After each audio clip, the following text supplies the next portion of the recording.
Hello दोस्तों, कैसे आप सब। आशा करते हैं आप लोग अच्छे होंगे। दोस्तों, लोग पढ़ रहे हैं लूसेंट ऑब्जेक्टिव का सामान्य ज्ञान। और पिछले वीडियो में हम लोगों ने चैप्टर 6.2 जो था हमारा धार्मिक आंदोलन, उसको कवर कर लिया था। आज इस वीडियो में हम लोग चैप्टर नंबर 7 को कवर करेंगे, जो है मौर्य काल। और इसका मान्यता प्राप्त काल जो है वो माना जाता है 322 ईसा पूर्व से लेकर के 185 ईसा पूर्व तक। तो आइए दोस्तों, लोग शुरू करते हैं चैप्टर नंबर 7 मौर्य काल के पहले क्वेश्चन से, और देखते हैं कि इसमें किस किस टाइप के क्वेश्चन है। और ये क्वेश्चन आपके आगामी एग्जाम के लिए बहुत ही ज़्यादा उपयोगी होंगे। तो आइए बिना समय गवाए आज शुरू करते हैं पहले क्वेश्चन से। दोस्तों, आज का पहला क्वेश्चन है क्वेश्चन नंबर 1। चाणक्य का अन्य नाम था। चाणक्य का अन्य नाम था। तो चाणक्य का अन्य नाम क्या था? तो उसको और किस नाम से जाना जाता था? तो उसको जाना जाता था विष्णुगुप्त। क्या? विष्णुगुप्त। या फिर इसका और एक नाम था कौटिल्य। क्या? कौटिल्य या फिर विष्णुगुप्त। ठीक है। Question number 2। निम्नलिखित में से किसकी तुलना मैकियावेली के प्रिंस से की जाती है? निम्नलिखित में से किसकी तुलना मैकियावेली के प्रिंस से की जाती है? तो ये की जाती है कौटिल्य का अर्थशास्त्र से। किसका? कौटिल्य का जो अर्थशास्त्र है उसकी तुलना जो की जाती है वो मैकियावेली के प्रिंस से की जाती है। Question number 3। वह शासक कौन था जिसने राज सिंहासन पर बैठने के लिए अपने बड़े भाई सुसीम की हत्या की थी? वह शासक कौन था जिसने राज सिंहासन पर बैठने के लिए अपने बड़े भाई सुसीम की हत्या की थी? तो वो थे अशोक। अशोक जो थे वो अपने सिंहासन पर बैठने के लिए अपने बड़े भाई सुसीम की हत्या किया था। ठीक है। Question number 4। निम्नलिखित में से सम्राट अशोक की वह पत्नी कौन थी जिसने उसको प्रभावित किया था? निम्नलिखित में से सम्राट अशोक की वह पत्नी कौन थी जिसने उसको प्रभावित किया था? तो सम्राट अशोक को प्रभावित करने वाली उसकी पत्नी का नाम क्या था? कारुआकी। क्या नाम था? कारुआकी वो पत्नी थी जिसने सम्राट अशोक को प्रभावित किया था। Question number 5। अशोक ने अपने सभी अभिलेखों में एकरूपता से किस प्राकृत का प्रयोग किया? अशोक ने अपने सभी अभिलेखों में एकरूपता से किस प्राकृत का प्रयोग किया? वो किया गया था अर्धमगधी का। किसका? अर्धमगधी का प्रयोग किया गया था। Question number 6। बिंदुसार ने विद्रोहियों को कुचलने के लिए अशोक को कहाँ भेजा था? बिंदुसार ने विद्रोहियों को कुचलने के लिए अशोक को कहाँ भेजा था? बिंदुसार ने विद्रोहियों को कुचलने के लिए अशोक को जो है वो भेजा था तक्षशिला। कहाँ भेजा था? तक्षशिला जो है विद्रोहियों को कुचलने के लिए बिंदुसार ने अशोक को तक्षशिला भेजा था। Question number 7। निम्नलिखित में से वह व्यक्ति कौन है जिसका नाम देववान प्रियदर्शी था? निम्नलिखित में से वह व्यक्ति कौन था जिसका नाम देवान प्रियदर्शी था? निम्नलिखित में से वह व्यक्ति कौन है जिसका नाम देवान प्रियदर्शी भी था? वो कौन थे? तो अशोक का नाम जो था देवान प्रियदर्शी भी था।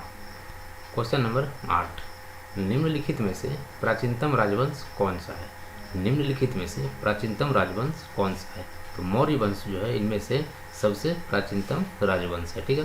Question number 9। कौटिल्य या फिर चाणक्य किसका प्रधानमंत्री था? कौटिल्य, जिसको कि चाणक्य के नाम से भी जानते हैं, वो किसका प्रधानमंत्री था? तो कौटिल्य या फिर चाणक्य किसका प्रधानमंत्री था? वो था चंद्रगुप्त मौर्य का। किसका? चंद्रगुप्त मौर्य का प्रधानमंत्री था। ठीक है। Question number 10। कलिंग विजय के उपरांत अशोक महान ने निम्नलिखित में से किस धर्म को अंगीकार कर लिया? कलिंग विजय के उपरांत अशोक महान ने निम्नलिखित में से किस धर्म को अंगीकार कर लिया? तो कलिंग युद्ध के बाद जो है सम्राट अशोक ने कौन सा धर्म अपना लिया था? तो बौद्ध धर्म अपना लिया था। बौद्ध धर्म अपना लिया था। ठीक है। Question number 11। चंद्रगुप्त के शासन विस्तार में किसने मुख्य रूप से मदद की थी? चंद्रगुप्त के शासन विस्तार में किसने मुख्य रूप से मदद की थी? किसने मदद की थी? वो की थी चाणक्य ने। किसने की थी? चाणक्य ने जो है चंद्रगुप्त मौर्य के जो है शासन विस्तार में बहुत महत्वपूर्ण भूमिका अदा की थी। ठीक है। Question number 12। सांची किस कला व मूर्ति कला का निरूपण करता है? सांची किस कला व मूर्ति कला का निरूपण करता है? सांची जो है वो क्या है? बौद्ध धर्म का एक स्तूप है। क्या है? बौद्ध धर्म का एक स्तूप है। ठीक है। Question number 13। क्वेश्चन नंबर 13 में पूछा गया है कि प्राचीन भारत का वह प्रसिद्ध शासक जिसने अपने जीवन के अंतिम दिनों में जैन धर्म को अपनाया था। प्राचीन भारत का वो प्रसिद्ध शासक जिसने अपने जीवन के अंतिम दिनों में जैन धर्म को अपनाया था। तो वो कौन थे जो जैन धर्म को अपनाया था? वो अपनाया था चंद्रगुप्त मौर्य ने। किसने? चंद्रगुप्त मौर्य ने अपने अंतिम समय में जैन धर्म को अपनाया था। ठीक है। क्वेश्चन नंबर 14, मौर्य साम्राज्य की स्थापना किसने की? मौर्य साम्राज्य की स्थापना किसने की? तो मौर्य साम्राज्य की स्थापना किसने की थी? तो वो की थी चंद्रगुप्त मौर्य ने। किसने की थी? चंद्रगुप्त मौर्य ने ही मौर्य साम्राज्य की स्थापना की थी।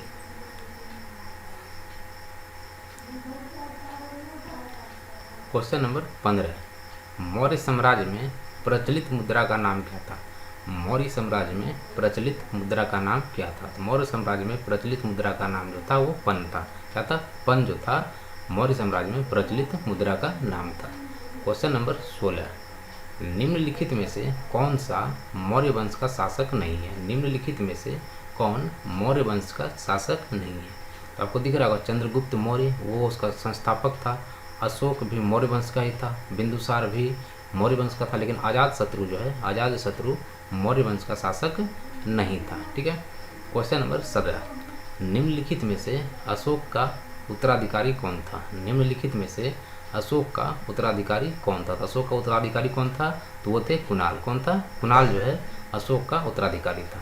क्वेश्चन नंबर 18, मुद्रा राक्षस का लेखक निम्न में से कौन है? मुद्रा राक्षस का लेखक निम्न में से कौन है? तो मुद्रा राक्षस का लेखक कौन था? तो विशाख दत्त था। कौन था? विशाख दत्त जो है वो मुद्रा राक्षस का लेखक था। ठीक है। क्वेश्चन नंबर 19, विशाख दत्त के प्राचीन भारतीय नाटक मुद्रा राक्षस की विषय वस्तु है। विशाख दत्त के प्राचीन भारतीय नाटक मुद्रा राक्षस की विषय वस्तु है। तो इसका क्या विषय वस्तु था मुद्रा राक्षस का? तो वो था चंद्रगुप्त मौर्य के समय में राज दरबार में दुर्संबंधियों के बारे में। क्या था? चंद्रगुप्त मौर्य के समय में राज दरबार की दुर्विसंधियों के बारे में। ठीक है। क्वेश्चन नंबर 20, मालवा, गुजरात एवं महाराष्ट्र किस शासक ने पहली बार जीते? मालवा, गुजरात एवं महाराष्ट्र किस शासक ने पहली बार जीते? तो वो जीता था चंद्रगुप्त मौर्य के द्वारा। चंद्रगुप्त मौर्य के द्वारा ही मालवा, गुजरात एवं महाराष्ट्र को जीता गया था। ठीक है। क्वेश्चन नंबर 21, किसने सहिष्णुता, उदारता और करुणा के त्रिविध आधार पर राजवंश की स्थापना की? किसने सहिष्णुता, उदारता और करुणा के त्रिविध आधार पर राजवंश की स्थापना की? तो वो क्या किया था? अशोक के द्वारा। किसके द्वारा? अशोक के द्वारा ही सहिष्णुता, उदारता और करुणा के त्रिविध आधार पर राजवंश की स्थापना की गई थी। क्वेश्चन नंबर 22, निम्नलिखित में से किस शहर में अशोक के शिलालेख नहीं है? निम्नलिखित में से किस शहर में अशोक के शिलालेख नहीं है? तो अशोक के शिलालेख कहाँ नहीं है? तो पाटलिपुत्र में अशोक के शिलालेख नहीं है। क्वेश्चन नंबर 23, अर्थशास्त्र का वह समकालीन लेखक था। अर्थशास्त्र का लेखक समकालीन था। तो अर्थशास्त्र का लेखक जो है किसके समकालीन था? तो अर्थशास्त्र का लेखक जो है वो चंद्रगुप्त के समकालीन था। किसके समकालीन था? चंद्रगुप्त के समकालीन था। तो किसने लिखा था अर्थशास्त्र? तो अर्थशास्त्र लिखा गया था कौटिल्य के द्वारा, जिसको हम लोग चाणक्य के रूप में या फिर विष्णुगुप्त के नाम से जानते हैं। क्वेश्चन नंबर 24, नंद वंश के पश्चात मगध पर किस राजवंश ने शासन किया? नंद वंश के पश्चात मगध पर किस राजवंश ने शासन किया? तो नंद वंश के बाद जो है मगध पर किसने शासन किया था? तो मौर्य वंश ने शासन किया था। किसने? मौर्य वंश ने शासन किया था। मौर्य वंश के चंद्रगुप्त मौर्य ने नंद वंश के राजा घनानंद को हरा करके गद्दी प्राप्त की थी। ठीक है। क्वेश्चन नंबर 25, मौर्य काल में शिक्षा का सर्वाधिक प्रसिद्ध केंद्र था। मौर्य काल में शिक्षा का सर्वाधिक प्रसिद्ध केंद्र था। तो मौर्य काल में शिक्षा का सबसे प्रसिद्ध जो केंद्र था वो कौन था? वो था तक्षशिला। कौन था? तक्षशिला जो है मौर्य काल में शिक्षा का सर्वाधिक प्रसिद्ध केंद्र था। क्वेश्चन नंबर 26, मेगास्थनीज की पुस्तक का नाम क्या है? मेगास्थनीज की पुस्तक का नाम क्या है? तो मेगास्थनीज की पुस्तक का नाम क्या था? तो मेगास्थनीज की पुस्तक का नाम था इंडिका। क्या था? इंडिका मेगास्थनीज की पुस्तक का नाम था। ठीक है। आपसे पूछा जाएगा कि मेगास्थनीज कौन था? तो मेगास्थनीज कौन था? तो वो सेल्यूकस निकेटर का सेनापति था। ठीक है। और वो जो है चंद्रगुप्त के दरबार में राजदूत के रूप में आया था। क्वेश्चन नंबर 27, जिसके ग्रंथ में चंद्रगुप्त मौर्य का विशिष्ट रूप से वर्णन हुआ है। जिसके ग्रंथ में चंद्रगुप्त मौर्य का विशिष्ट रूप से वर्णन हुआ है, तो वो किसके ग्रंथ में जो है चंद्रगुप्त मौर्य का विशिष्ट रूप से वर्णन हुआ? तो वो थे विशाखदत्त के मुद्रा राक्षस में चंद्रगुप्त मौर्य का विशिष्ट रूप से वर्णन किया गया है। ठीक है। क्वेश्चन नंबर 28, वह स्रोत जिसमें पाटलिपुत्र के प्रशासन का वर्णन उपलब्ध है वह है। वह स्रोत जिसमें पाटलिपुत्र के प्रशासन का वर्णन उपलब्ध है वह है। तो पाटलिपुत्र के प्रशासन का वर्णन किस में है? तो वह इंडिका में। किस में है? इंडिका में। इंडिका का लेखक कौन है? तो इंडिका का लेखक आपसे पूछे तो मेगास्थनीज होगा। मेगास्थनीज कौन है? तो मेगास्थनीज के बारे में याद रखिएगा। वो सेल्यूकस निकेटर का क्या था? राजदूत था, जो कि चंद्रगुप्त मौर्य के दरबार में आया था। क्वेश्चन नंबर 29, अशोक के शिलालेखों में प्रयुक्त भाषा है। अशोक के शिलालेखों में प्रयुक्त भाषा है। तो शिलालेखों में कौन सा प्रयुक्त भाषा है? अशोक का जो शिलालेख था उसमें प्रयुक्त भाषा कौन सा था? तो वो था प्राकृत भाषा। क्या था? प्राकृत भाषा में ही अशोक के सभी शिलालेखों में लगभग जो है लिखा गया, उसका प्रयोग किया गया है।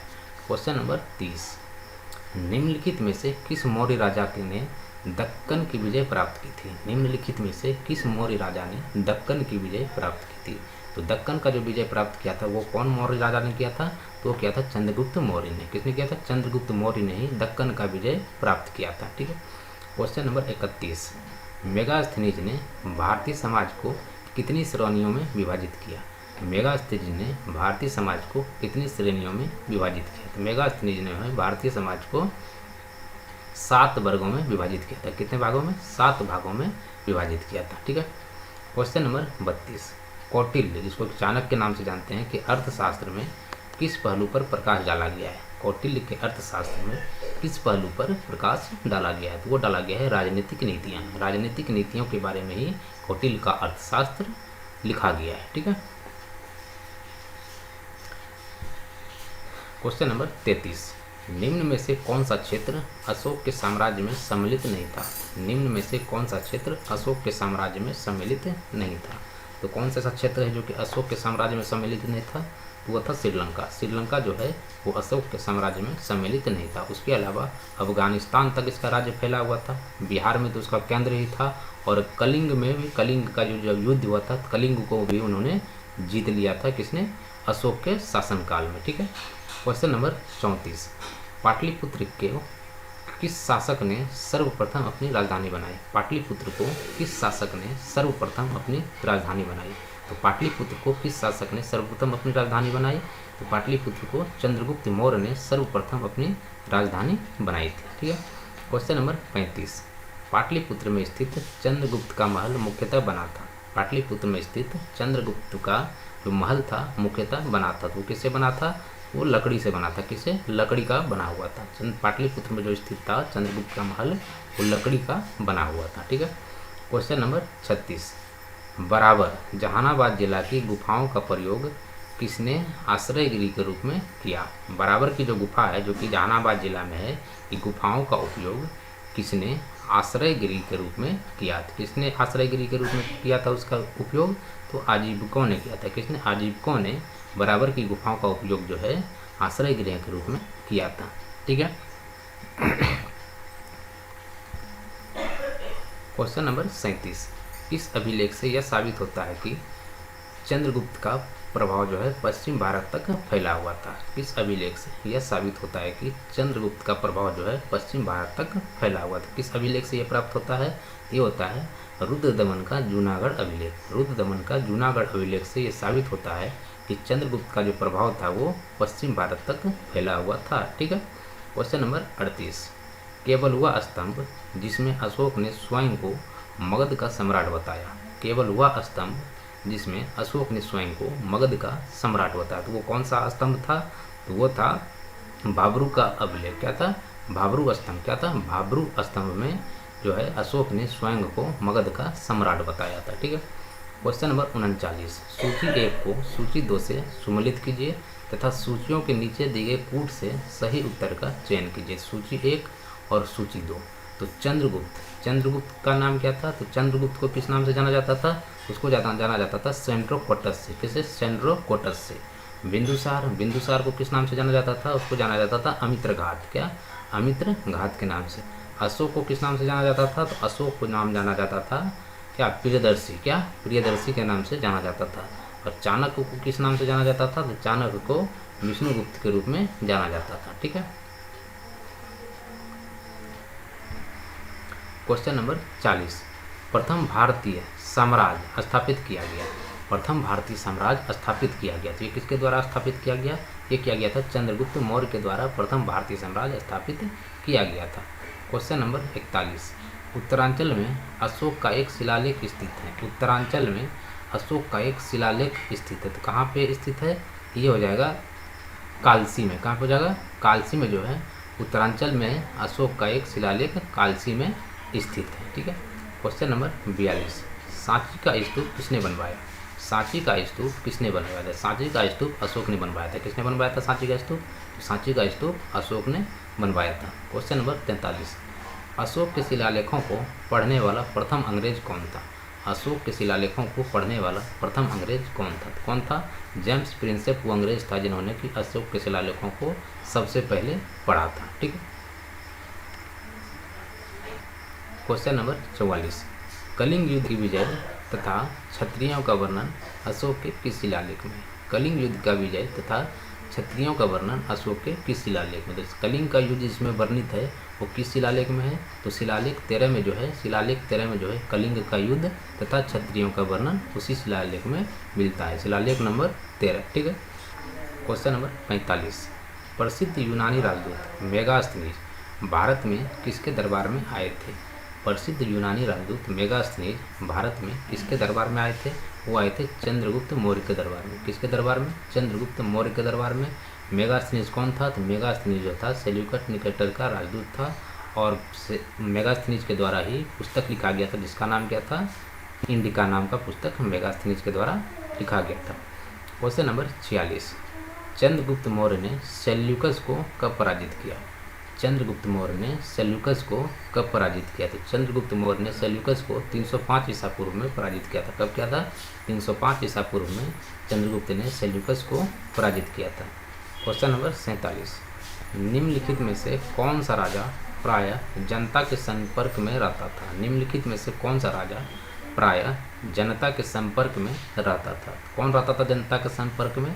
तो अशोक जो है वो ज़्यादातर जनता के संपर्क में रहता था। ठीक है।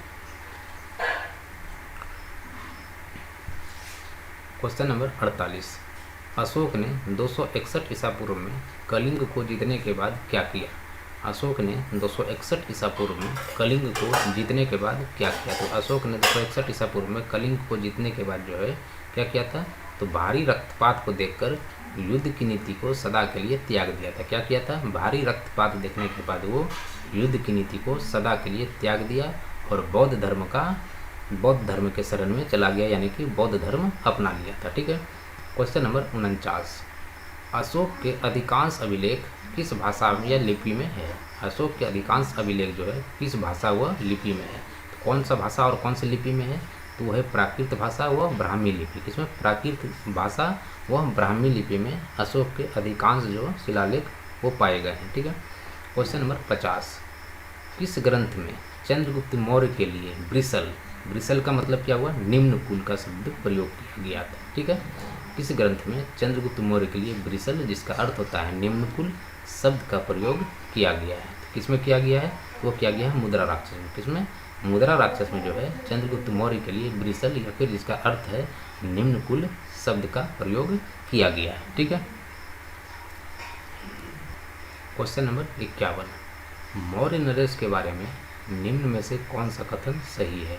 उन्होंने विकास किया था और उन्होंने किसका विकास किया था? तो मौर्य नरेश के बारे में निम्न में से कौन सा कथन सही है और उन्होंने क्या क्या का किसका विकास किया था? तो क्या होगा? संस्कृति, कला और साहित्य, सोने का सिक्का जो है उन्होंने जारी नहीं किया था, प्रांतीय विभाजन उसके समय में हुआ था और हिंदू पुस्तक उनका साम्राज्य था। तो क्या हो जाएगा? केवल 1, 3, 4। क्या हो जाएगा? केवल 1, 3, 4, यानी कि सांस्कृतिक, कला व साहित्य का विकास, उसके बाद प्रांतीय विभाजन का विकास, उसके बाद हिंदू पुस्तक उनका साम्राज्य फैला हुआ था। ठीक है। क्वेश्चन नंबर 52, कथन ए में दिया हुआ है अशोक ने कलिंग को मौर्य साम्राज्य में जोड़ लिया था। अशोक ने कलिंग को मौर्य साम्राज्य में जोड़ लिया था। ये क्या है? ये बिल्कुल सही है कि उन्होंने जो है कलिंग युद्ध के द्वारा ही मौर्य साम्राज्य में कलिंग को जोड़ लिया था। कारण दिया हुआ है कि कलिंग दक्षिण भारत को आने वाले स्थलीय व समुद्री मार्गों को नियंत्रित करता था। क्या करता था? समुद्री मार्गों को नियंत्रित करता था। क्या हो जाएगा? ए और बी दोनों सही है और जो आर है उसका सही व्याख्या करता है। क्या हो जाएगा, ए और आर दोनों सही है, आर जो है ए की सही व्याख्या करता है। ठीक है। क्वेश्चन नंबर 53, अशोक के जो शिलालेख संगम राज्य के बारे में हमें बताते हैं उनमें शामिल है। अशोक के जो शिलालेख संगम राज्य के बारे में हमें बताते हैं उनमें शामिल है। तो कौन कौन सा उसमें शामिल है, तो उनमें जो शामिल हो जाएगा वो हो जाएगा दूसरा एवं 13वां। क्या हो जाएगा, दूसरा और 13वां शिलालेख जो है वो संगम राज्य के बारे में हमें बताते हैं। ठीक है। क्वेश्चन नंबर 54, कथन 1 में दिया हुआ है कि अशोक के राज्यादेशों के अनुसार धार्मिक निष्ठा की अपेक्षा जनता के मध्य सामाजिक समरसता अधिक महत्वपूर्ण थी। ठीक है। क्या दिया हुआ है, अशोक के राजादेशों के अनुसार धार्मिक निष्ठा की अपेक्षा जनता के मध्य सामाजिक समरसता जो है अधिक महत्वपूर्ण थी। क्या हो जाएगा, बिल्कुल सच बात है। उसके बाद कारण में दिया हुआ है उसने धर्म संवर्धन के स्थान पर समता के विचारों का प्रसार किया था। क्या हो जाएगा, ये दोनों सही हो जाएगा। और क्या हो जाएगा, ए आर जो है ए का सही स्पष्टीकरण भी कहलाता है। क्या हो जाएगा, ए और आर दोनों सही है, आर जो है ए की सही व्याख्या करता है। ठीक है, बढ़ते हैं आगे। क्वेश्चन नंबर 55, निम्नलिखित में से किस राज्यादेश में अशोक के व्यक्तिगत नाम अशोक का उल्लेख मिलता है। निम्नलिखित में से किस राज्यादेश में अशोक के व्यक्तिगत नाम अशोक का उल्लेख मिलता है। किस में मिलता है, तो मस्की में मिलता है। किस में मिलता है, मस्की में मिलता है। ठीक है। क्वेश्चन नंबर 56, निम्नलिखित वक्तव्यों में कौन सा एक वक्तव्य अशोक के प्रस्तर स्तंभ के बारे में गलत है। निम्नलिखित वक्तव्यों में कौन सा एक वक्तव्य अशोक के प्रस्तर स्तंभों में गलत है। तो किसमें ये गलत है, क्या हो जाएगा, ये स्थापत्य संरचना के भाग हैं। ये स्थापत्य संरचना के भाग हैं, ये गलत है। ठीक है। क्वेश्चन नंबर 57, श्रीनगर की स्थापना किस मौर्य शासक ने की थी। श्रीनगर की स्थापना किस मौर्य शासक ने की थी। तो श्रीनगर की स्थापना कौन सा मौर्य शासक ने किया था, तो अशोक के द्वारा उसकी स्थापना की गई थी। तो श्रीनगर की स्थापना किसके द्वारा किया गया था, तो अशोक के द्वारा किया गया था। क्वेश्चन नंबर 58, सूची 1 को सूची 2 के साथ सम्मिलित कीजिए। सूची 1 में दिया हुआ है आपका प्रांत और सूची 2 में दिया हुआ है राजधानी। तो उत्तरापथ का राजधानी क्या हो जाएगा, तो उत्तरापथ का राजधानी हो जाएगा तक्षशिला। क्या हो जाएगा, तक्षशिला। दक्षिणापथ का राजधानी कहाँ जाएगा, तो दक्षिणापथ जो है प्रांत उसका राजधानी क्या हो जाएगा, तो उसका राजधानी हो जाएगा सुवर्णगिरी। क्या होगा, स्वर्णगिरी। ठीक है। अवंती राष्ट्र का राजधानी क्या हो जाएगा, तो अवंती राष्ट्र का राजधानी हो जाएगा उज्जैनी। क्या हो जाएगा, उज्जैनी। अवंती राष्ट्र का राजधानी उज्जैनी। और प्राची या फिर पूर्वी प्रदेश का राजधानी क्या हो जाएगा, तो हो जाएगा पाटलिपुत्र। क्या हो जाएगा, पाटलिपुत्र। ठीक है। इसका आंसर क्या हो जाएगा, ऑप्शन ए 1, 2, 3, 4। क्वेश्चन नंबर 59, किस ग्रंथ में शूद्रों के लिए आर्य शब्द का प्रयोग हुआ। किस ग्रंथ में शूद्रों के लिए आर्य शब्द का प्रयोग हुआ, तो ये हुआ था अर्थशास्त्र में। अर्थशास्त्र में ही जो है शूद्रों के लिए आर्य शब्द का प्रयोग हुआ था। ठीक है। क्वेश्चन नंबर 60, अशोक ने अपने राज्याभिषेक के चौथे वर्ष में निग्रोध के प्रभाव से प्रभावित होकर किससे बौद्ध धर्म की दीक्षा ली। अशोक ने अपने राज्याभिषेक के चौथे वर्ष में निग्रोध के प्रभाव से प्रभावित होकर किससे बौद्ध धर्म की दीक्षा ली थी। किससे लिया गया था, तो ये लिया गया था उपगुप्त से। किससे, उपगुप्त से उन्होंने दीक्षा ली थी। ठीक है। क्वेश्चन नंबर 61, किसने पाटलिपुत्र को पोलिब्रोथा कहा। किसने पाटलिपुत्र को पोलिब्रोथा कहा, तो पाटलिपुत्र को पोलिब्रोथा किसके द्वारा कहा गया था, तो ये कहा गया था मेगास्थनीज के द्वारा। किसके द्वारा कहा गया था, तो मेगास्थनीज के द्वारा ही पाटलिपुत्र को पोलिब्रोथा कहा गया था। क्वेश्चन नंबर 62, मौर्य काल में एग्रोनोमाई किसे कहा जाता है। मौर्य काल में एग्रोनोमाई किसे कहा जाता है, तो किसे कहा जाता है, तो ये कहा जाता है सड़क निर्माण अधिकारी को। किसको कहा जाता है, सड़क निर्माण अधिकारी को। ठीक है। क्वेश्चन नंबर 63, मौर्य काल में गुप्तचरों को क्या कहा जाता था। मौर्य काल में गुप्तचरों को क्या कहा जाता था। मौर्य काल में गुप्तचरों को क्या कहा जाता था, उसको कहा जाता था गुड़ पुरुष। क्या कहा जाता था, गुड़ पुरुष मौर्य काल में गुप्तचरों को कहा जाता था। क्वेश्चन नंबर 64, किस श्रीलंकाई शासक ने अपने आप को मौर्य सम्राट अशोक के आदर्शों के अनुरूप ढालने की कोशिश की। इस श्रीलंकाई शासक ने अपने आप को मौर्य सम्राट अशोक के आदर्शों के अनुरूप ढालने की कोशिश की। तो किसने की थी? ये किया गया था तिस्य के द्वारा। किसके? तिस्य के द्वारा। किसके द्वारा? तिस्य के द्वारा। क्वेश्चन नंबर 65, किस जैन ग्रंथ में चंद्रगुप्त मौर्य के जैन धर्म को अपनाने का उल्लेख मिलता है? किस जैन ग्रंथ में चंद्रगुप्त मौर्य के जैन धर्म अपनाने का उल्लेख मिलता है? तो ये उल्लेख किसमें उल्लेख मिलता है? ये मिलता है परिशिष्ट वर्तनम। किसमें? परिशिष्ट वर्तनम में जो है चंद्रगुप्त मौर्य के जैन धर्म अपनाने का उल्लेख मिलता है। ठीक है। क्वेश्चन नंबर 66, किस महीने से मौर्यों का राजकोषीय वर्ष आरंभ होता था? किस महीने से मौर्यों का राजकोषीय वर्ष आरंभ होता था? तो किस महीने से मौर्यों का राजकोषीय वर्ष आरंभ होता था? वो होता था आषाढ़ से। कब होता था? आषाढ़ से, जिसको कि जुलाई महीना भी कहते हैं। आषाढ़ यानी जुलाई मास से। ठीक है। क्वेश्चन नंबर 67, निम्नलिखित में से किन किन दक्षिण भारतीय जातियों का उल्लेख अशोक के शिलालेख में किया गया है? निम्नलिखित में से किन किन दक्षिण भारतीय जातियों का उल्लेख अशोक के शिलालेख में किया गया था? कि कौन कौन से जाति का दक्षिण भारतीय जातियों का उल्लेख किया गया है? आपका हो जाएगा चोल का किया गया है, उसके साथ साथ किया गया है पांड्य का किया गया है, उसके साथ साथ सतीपुत्र का किया गया है, सत्यपुत्र, उसके बाद केरल पुत्र का उल्लेख किया गया। इन 4 जातियों का उल्लेख जो है अशोक के जो शिलालेख में किया गया है दक्षिण भारतीय जातियों के रूप में। ठीक है। क्वेश्चन नंबर 68, अशोक के बारे में जानने के लिए सबसे महत्वपूर्ण स्रोत है। अशोक के बारे में जानने के लिए सबसे महत्वपूर्ण स्रोत है। तो कौन सा ऐसा स्रोत है जिसमें कि अशोक के बारे में अच्छे से जाना जा सकता है? तो वह है शिलालेख। शिलालेख के द्वारा ही अशोक के बारे में सबसे ज़्यादा जानकारी मिलता है। क्वेश्चन नंबर 69, अशोक के काल में कौन सी लिपि दक्षिण भारत में परिवर्तित हुई? अशोक के शासनकाल में कौन सी लिपि दक्षिण भारत में परिवर्तित हुई? तो कौन सा लिपि हुआ था परिवर्तित? ब्राह्मी लिपि। क्या हुआ था? ब्राह्मी लिपि। ठीक है। क्वेश्चन नंबर 70, अशोक का शिलालेख भारतीय उपमहाद्वीप के बाहर भी पाया गया है। निम्नलिखित में से किस देश में यह पाया गया है? अशोक का अभिलेख भारतीय उपमहाद्वीप के बाहर भी पाया गया है। तो निम्नलिखित में से किस देश में यह पाया गया है? तो ये पाया गया था अफगानिस्तान में। कहाँ? अफगानिस्तान में। ठीक है। क्वेश्चन नंबर 71, अत्यंत पॉलिश किए गए एकासम अशोक स्तंभ जिस पांडु रंजित बालूकासम के एकल टुकड़ों में तचित किए गए उसे साधारणतः कहाँ से खदाने निकाला गया था? ठीक है। अत्यंत पॉलिश किए गए एकासम अशोक स्तंभ जिस पांडु रंजित बालूकासम के एकल टुकड़ों में तचित किए गए उसे साधारणतः कहाँ की खदानों से निकाला गया था? ये कहाँ की खदानों से निकाला गया था? तो ये जो है मिर्ज़ापुर के समीप चुनार के पहाड़ों से खदानों से निकाला गया था। मिर्ज़ापुर के समीप चुनार की खदानों से निकाला गया था। ठीक है।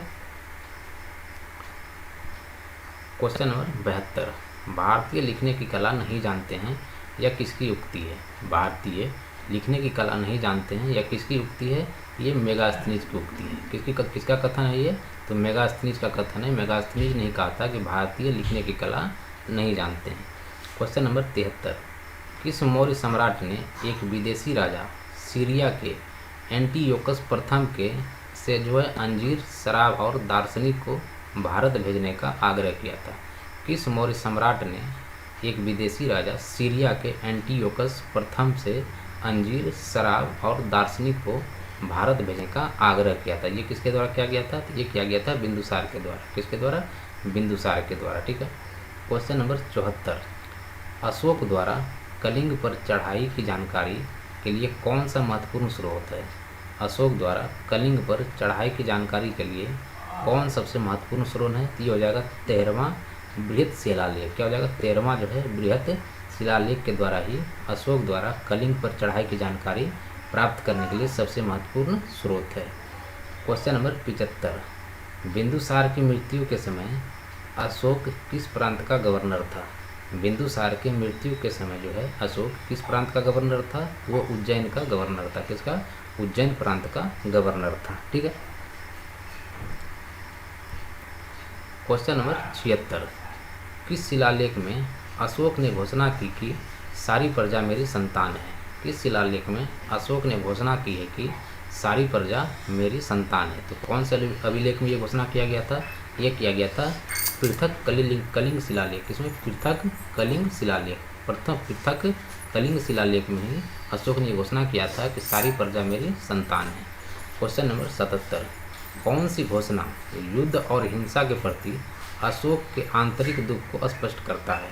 कौन सी घोषणा युद्ध और हिंसा के प्रति अशोक के आंतरिक दुख को स्पष्ट करता है? ये हो जाएगा कलिंग का पृथक शिलालेख। क्या हो जाएगा? कलिंग का पृथक शिलालेख के द्वारा ही वो होता है कि अशोक के आंतरिक दुख को स्पष्ट करता है। ठीक है।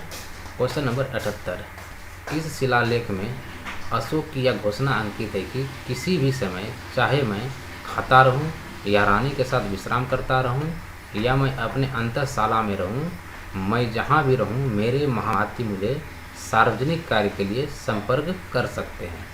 किस शिलालेख में अशोक की यह घोषणा अंकित है कि किसी भी समय चाहे मैं खाता रहूं या रानी के साथ विश्राम करता रहूं या मैं अंतःशाला में रहूं, मैं जहां भी रहूं मेरे महामात्य मुझे सार्वजनिक कार्य के लिए संपर्क कर सकते हैं। ये किया गया था घोषणा 6वें शिलालेख में। किसमें? 6वें शिलालेख में ये घोषणा किया गया था। ठीक है।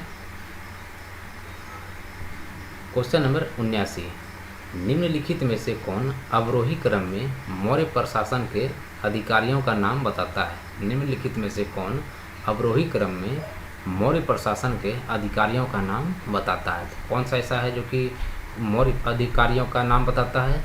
वो हो जाएगा प्रादेशिक हो जाएगा, राजुक हो जाएगा और युक्तक हो जाएगा। कौन हो जाएगा? प्रादेशिक हो जाएगा, राजुक हो जाएगा और युक्तक हो जाएगा। ठीक है।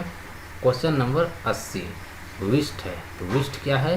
तो विष्ट जो है बेगारी है। क्या है? विष्ट का मतलब क्या हो गया? विष्ट का मतलब हो गया बेगारी। क्वेश्चन नंबर 81, मौर्य काल में सीता से तात्पर्य है। मौर्य काल में सीता से क्या तात्पर्य है? तो सीता किसको कहा जाता था? सीता से क्या मतलब है? राजकीय भूमि से प्राप्त आय। राजकीय भूमि से प्राप्त आय को सीता कहा जाता था। क्या कहा जाता था? मौर्य काल में जो है राजकीय भूमि से प्राप्त आय को सीता कहा जाता था। ठीक है।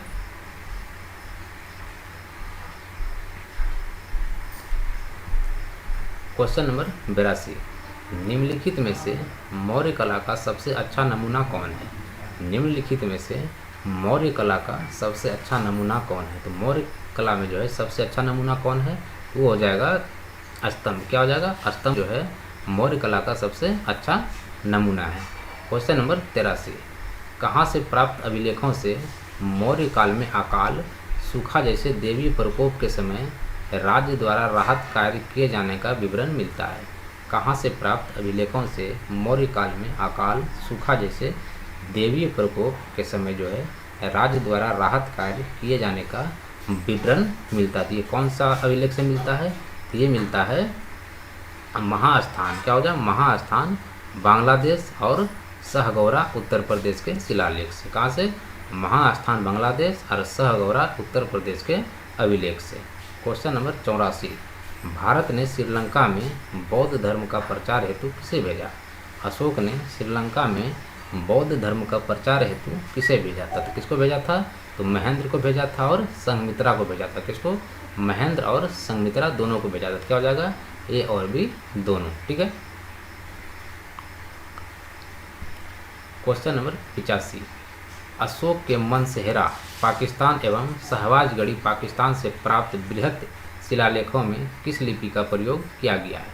अशोक के मनसेहरा पाकिस्तान एवं शहबाजगढ़ी पाकिस्तान से प्राप्त बृहत शिलालेखों में किस लिपि का प्रयोग किया गया था? कौन सी लिपि का प्रयोग किया गया था? तो ये किया गया था खरोष्ठी लिपि का। किसका? खरोष्ठी लिपि का प्रयोग किया गया था। क्वेश्चन नंबर 86, कहाँ से अशोक के द्विभाषीय ग्रीक और अरामाइक अभिलेख प्राप्त हुए? कहाँ से अशोक के द्विभाषाई ग्रीक और अरामाइक अभिलेख प्राप्त हुए? तो ये कहाँ से हुआ था?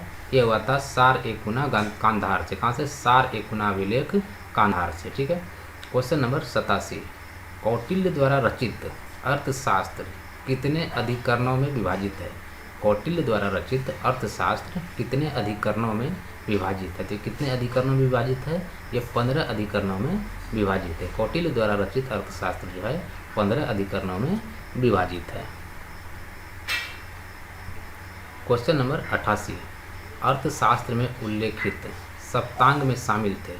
अर्थशास्त्र में उल्लेखित सप्तांग में शामिल थे। कौन शामिल थे? राजा, क्षेत्र, प्रशासन एवं कोष। राजा, क्षेत्र, प्रशासन एवं कोष। तो अर्थशास्त्र में उल्लेखित सप्तांगों में शामिल कौन थे? राजा, क्षेत्र, प्रशासन एवं कोष। ठीक है। क्वेश्चन नंबर 89, अशोक का समकालीन तुरमई कहाँ का राजा था? अशोक का समकालीन तुरमई जो है वो कहाँ का राजा था? तो तुरमई जो है वो मिस्र का राजा था। कहाँ का राजा था? मिस्र का राजा था, जो कि अशोक के समकालीन था। ठीक है। क्वेश्चन नंबर 90, किसके शासनकाल में डायमेकस या डिमेकस भारत आया था? किसके शासनकाल में डायमेकस या डिमेकस भारत आया था? ये आया था बिंदुसार के शासनकाल में। किसके शासनकाल में? बिंदुसार के शासनकाल में ही डायमेकस या डिमेकस भारत आया था। ठीक है। क्वेश्चन नंबर 91, निम्नलिखित अभिलेखों में से किसमें अशोक का नामोल्लेख हुआ? निम्नलिखित अभिलेखों में से किसमें अशोक का नामोल्लेख हुआ? ये किसमें हुआ था? ये गुर्जरा अभिलेख में हुआ था। किसमें? गुर्जरा अभिलेख में जो है अशोक का नामोल्लेख हुआ था। क्वेश्चन नंबर 92, किस बौद्ध मूल ग्रंथ में मौर्य सम्राट अशोक का विवरण शामिल है? किस बौद्ध मूल ग्रंथ में मौर्य सम्राट अशोक का विवरण शामिल है? ये किसमें शामिल है? ये हो जाएगा महावंश। किसमें हो जाएगा? महावंश में शामिल है। क्वेश्चन नंबर 93, निम्नलिखित में से किस उभारदार मूर्ति शिलालेख में अशोक के प्रस्तर रूप चित्र के साथ रनियो अशोक, राजा अशोक उल्लेखित है?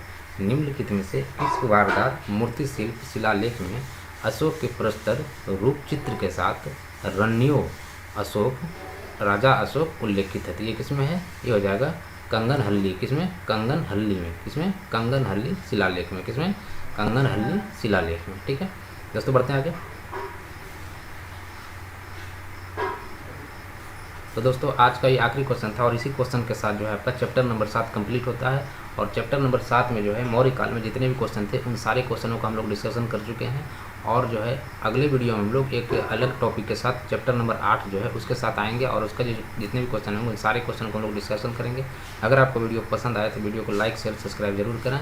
तो दोस्तों आज रहने देते हैं इस वीडियो में इतना ही और मिलते हैं आपसे अगले वीडियो में। तब तक के लिए नमस्कार, जय हिंद।